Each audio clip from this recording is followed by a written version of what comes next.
একটা সময় ছিল যখন এই দেশের মানুষ কৃষিকাজে ব্যবহার করতেন লাঙল, নিড়ানি, কাস্তে, কোদাল সহ বিভিন্ন যন্ত্রপাতি। তবে আজ সবই অতীত। সনাতন যন্ত্রপাতির শূন্যস্থান দখল করেছে ট্রাক্টর, হারভেস্টার সহ বিভিন্ন যান্ত্রিক যন্ত্রপাতি। এতে কৃষকদের যেমন পরিশ্রম কমেছে, তেমনি কমেছে খরচও। এমনই এক ভিন্ন দৃশ্য দেখা যাচ্ছে কুমিল্লার দেবিদ্বার উপজেলার ইউসুফপুর গ্রামে।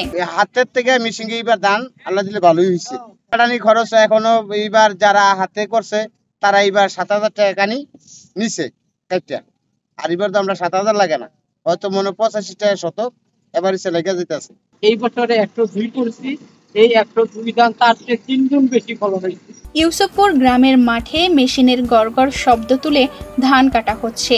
পেছনে সারিবদ্ধভাবে খড় পড়ছে। কাটা শেষে জমিতে বস্তায় ধান ভর্তি করা হচ্ছে। তা গোল হয়ে অবাক নয়নে দেখছেন কৃষকরা। কৃষকরা মনে করেন মেশিনে ধান লাগানোতে ফলন ভালো হয়েছে। পরিশ্রম কমে যাওয়ায় খুশিতে ধানের বস্তা মাথায় নিয়ে খুশি মনে বাড়ি ফিরছেন কৃষকরা। জমিনও বইরা ভাব দিয়ে সাইপে লোন লাগছে, তো রান্না খানার কষ্ট হয়েছে। এখন তো আর ইনশাল্লাহ এই মেশিন বাড়িয়ে তার কষ্ট হয় না। কাজ বেশি মহিলারা অবসর হয়েছে না, ধান চালো ধারো উড়াও অনেক কিছু করানো যায়। এখন তো চালন লাগে না, ধারণ লাগে না, কিছুই করানো হতেছে না।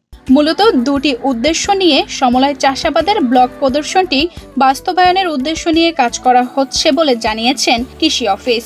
792 কেজি ধান আমাদের এই রাইস ট্রান্সপ্লান্টারের মাধ্যমে লাগানোর কারণে বেশি হচ্ছে। আমরা এটা কম্পারিজন করছি আজকের এই মুহূর্তে ধরেন অন্য মাঠে এই জাতটা বা সমসাময়িক জাতগুলা যে ধরনের ফলন হয়েছে সেটার সাথে তুলনা করলে এক একরে 792 কেজি 709 কেজি ধান আমাদের একর প্রতি বেশি হয়েছে।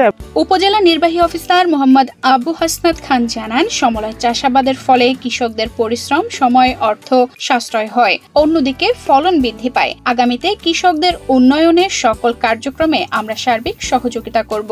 আর্থিক মূল্যমানের প্রায় 12.5 লক্ষ টাকা 50 একর জায়গায় ধানের 12.5 লক্ষ টাকার মতো অতিরিক্ত আর্থিক সুবিধা কৃষক পেয়েছেন। পানের সমতল চাষাবাদের ভিত্তির মাধ্যমে আমরা এই কাজগুলো সারা বাংলাদেশে যদি ব্যাপক হারে ছড়িয়ে পড়ে, সাধারণ মানুষ যা বিশেষ করে যারা কৃষক না, কৃষক পেশার বাইরে থেকেও তারা যদি অবাধি অনাবাদী জমিতে চাষ করতে যায়, এই প্রণোদনা কর্মসূচির আওতায় কৃষি যান্ত্রিকীকরণ প্রযুক্তির ব্যবহারের মাধ্যমে আমরা কৃষিতে স্বয়ংসম্পূর্ণ হওয়ার পাশাপাশি আমরা বাইরেও শস্য রপ্তানি করব পারব মর্মে আমি আশাবাদ ব্যক্ত করছি।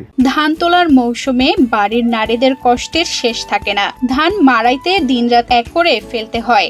বাড়ির শিশুদের যত্ন, রান্না করা ও খাবারের সময় মিলত না। এখন মেশিনে টিপ দিলে ধান কাটা ও মাড়াই শেষ, যেন জাদুর মেশিন। বস্তায় ধান ভরে বাড়ি নিয়ে যায়। খড় শুকাতে বাড়তি পরিশ্রম করতে হয় না। মেশিনে মাড়াই ও কাটার কারণে পরিশ্রম অনেকটাই কমে গেছে।